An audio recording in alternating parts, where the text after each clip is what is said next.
I'm 3 months into writing a novel, session 47. I open Claude and type 4 words. Continue chapter 12. Claude knows the protagonist's voice. It knows the world's rules. It knows the unresolved threads from chapter 11. It knows which lines from the previous scene need to land in the next one. It knows the register, the period, the prose rhythm. None of that happened by accident. This episode is about how it happens. The architecture underneath sustained creative work with Claude. The first episode of a new arc on this channel, dedicated to the operators using Claude for creative work in ways most people don't know exist.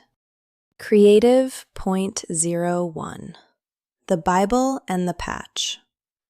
This is the foundation episode of the creative arc. It covers the two most important architectural pieces of working on a long creative project with Claude.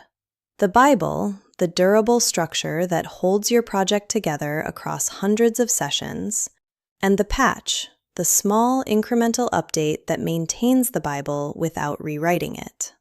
Most people working with Claude for creative work don't know either of these exist. They use Claude as a fancier autocomplete and wonder why the output drifts after 3 sessions. This episode is the fix. Before we get to Bibles, the architectural foundation underneath everything else. Projects versus chat. A chat is what you get when you open Claude and start typing. One conversation, one context window, one session. When you close it, the context is gone. Next time you open Claude, you start fresh. A project is different. A project holds files, instructions, and reference material in a persistent workspace that every conversation inside the project inherits. You can have 10 chats inside one project, and every chat starts with the project's full context loaded.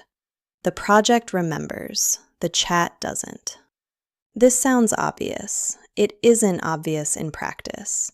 The single most common mistake people make with Claude for creative work is doing everything in chats and losing their context every session.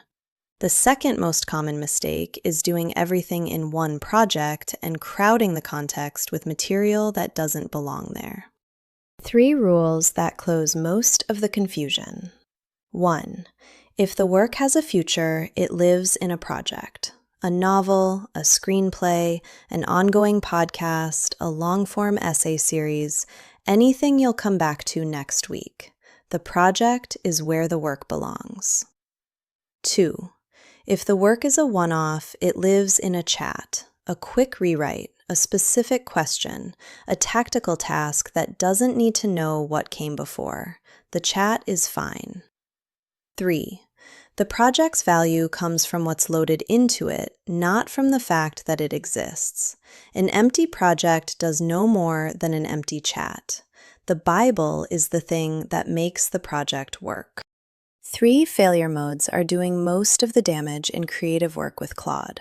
Each one disappears when the Bible is in place. Drift. The output sounds like the protagonist for 3 sessions, then quietly starts sounding generic. Nobody asked Claude to change the voice. The voice changed because the voice was never anchored. Without anchoring, Claude reverts to its default register over time. Crowd. The project has 30 files in it. The relevant files for today's work are buried. Claude is reading half of what it should and a third of what it shouldn't. The signal degrades. Reset. The writer opens a new chat to start chapter 12, re-explaining the world, the character, the plot, the tone, every time, burning 30 minutes of context loading before the actual work begins. Most creative writers who quit Claude for AI writing didn't fail at the writing. They failed at the architecture. The fix isn't more prompts. The fix is the Bible.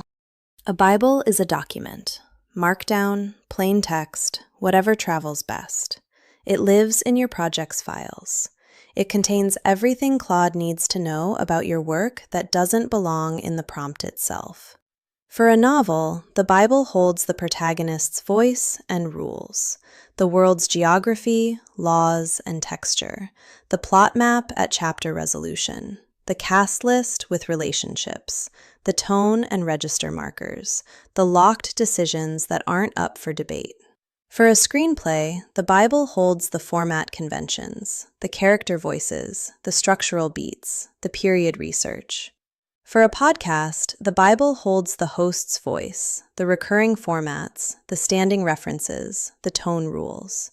The Bible is the durable infrastructure that survives every session. You write it once, properly, and then it works for the whole project. Every chat you open inside the project automatically inherits the Bible's knowledge. That's why Session 47 knows what Session 3 knew. A Bible is not a prompt. A prompt is the thing you type today.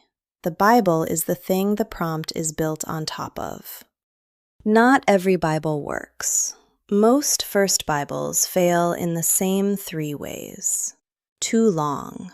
The Bible is 50 pages of every detail the writer ever imagined about the world. Claude loads it, but can't surface what matters. The signal is buried. Good Bibles are tight. A novel Bible should be 5 to 15 pages, not 50. Too narrative. The Bible reads like a story rather than a reference document. Long paragraphs of backstory instead of bulleted character facts. Claude has to parse prose to find what it needs. Good Bibles are structured.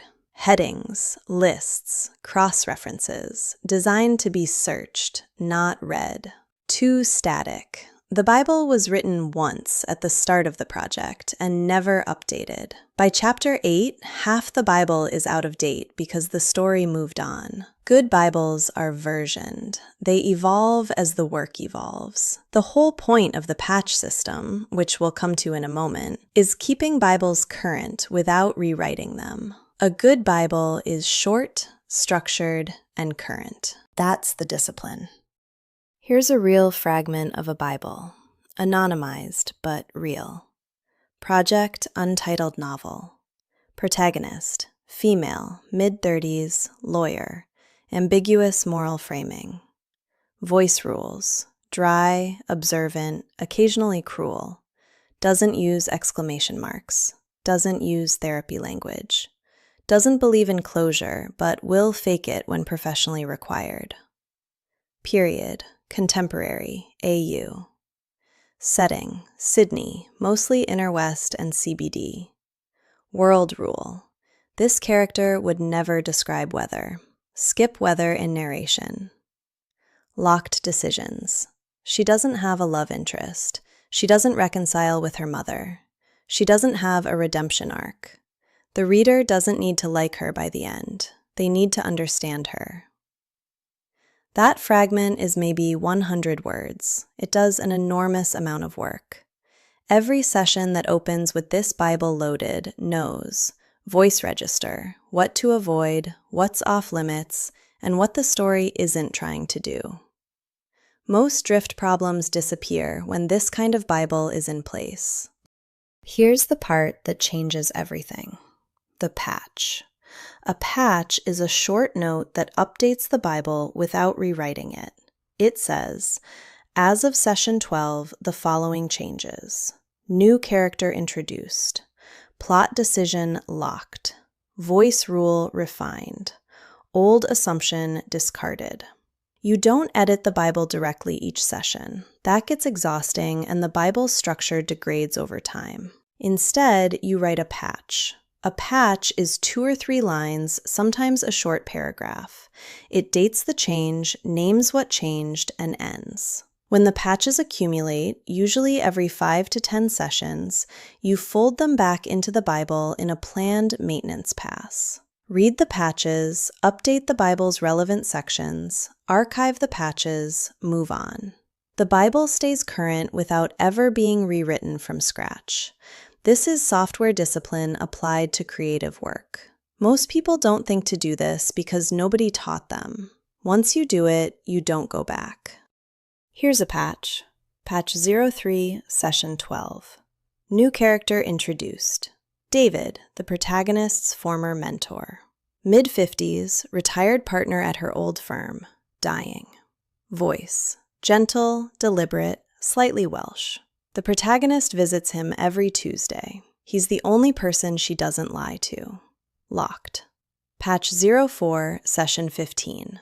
Voice rule refined. Protagonist uses contractions when speaking to David, doesn't use them anywhere else. This is a private register, used nowhere else in the book. Patch 05, Session 17. Plot decision locked. The mother subplot is cut entirely. She is dead before the novel opens, mentioned only twice, no flashback. This replaces the previous Bible direction. 3 patches, 80 words. Each one anchors a decision that the next session will inherit automatically. No re-explanation, no drift. The work compounds. A Bible is the world. A patch is the work. A practical note on fluidity. The operator's day isn't only inside the project. It's a fluid movement between project work and chat work. Inside the project, you're producing, writing, drafting, continuing. The Bible is loaded, the patches are current, the work compounds. Outside the project, in a fresh chat, you're thinking, stress testing an idea, asking a question about craft, researching a period detail. The fresh chat is your scratch pad. None of it has to belong to the project unless you decide it does. When something from the chat is worth keeping, you write it up as a patch and drop it into the project. When something from the project needs a wider think, you copy the relevant fragment into a fresh chat and work it out there. The two surfaces talk to each other through you. 4 cues that earn their place in creative work specifically. Invoice, : tells Claude to stay strictly in the protagonist's voice, no narrator slippage. Use when continuing scenes mid-flow. Period check, : tells Claude to flag any anachronism before producing. Use when the work is set anywhere that isn't this year. Drift check, : tells Claude to compare what it's about to write against the Bible's voice rules and flag mismatches. Use every few sessions as a calibration pass. Patch, : tells Claude to summarize a decision just made into patch format for the Bible. Use at the end of any session where a real decision got locked. 4 cues, used together with a current Bible, do most of the load-bearing work in long creative projects. 5 steps to install this for your own work today. 1. Pick the project. The novel, the screenplay, the book of essays, whatever has a future. 2. Open a project in Claude and name it. 3. Write a Bible. Start short, 5 pages, maybe less. Voice rules, world rules, locked decisions. Upload it to the project as a file. 4. Start working. When something gets decided that the Bible should know, write a patch, 2 or 3 lines. Date it. Keep the patches in a single file inside the project. 5. Every 10 sessions, fold the patches back into the Bible in a maintenance pass. That's the architecture. The 5 steps take about an hour to set up. After that, the work compounds session over session, instead of resetting session over session. That's the change. Next in the creative arc, Creative Point 02, Voice Fingerprints. The deeper move underneath the Bible. Not just rules about voice, but the technique stack for capturing a character's voice so precisely that Claude can hold it across every session without drift. The creative arc will keep dropping in alongside the other content on this channel. You'll know it's a creative arc episode by the magenta on the slides, the way this episode is. If long-form, sustained creative work with Claude is what you're here for, subscribe and the next one finds you. That's the episode. See you in the next one.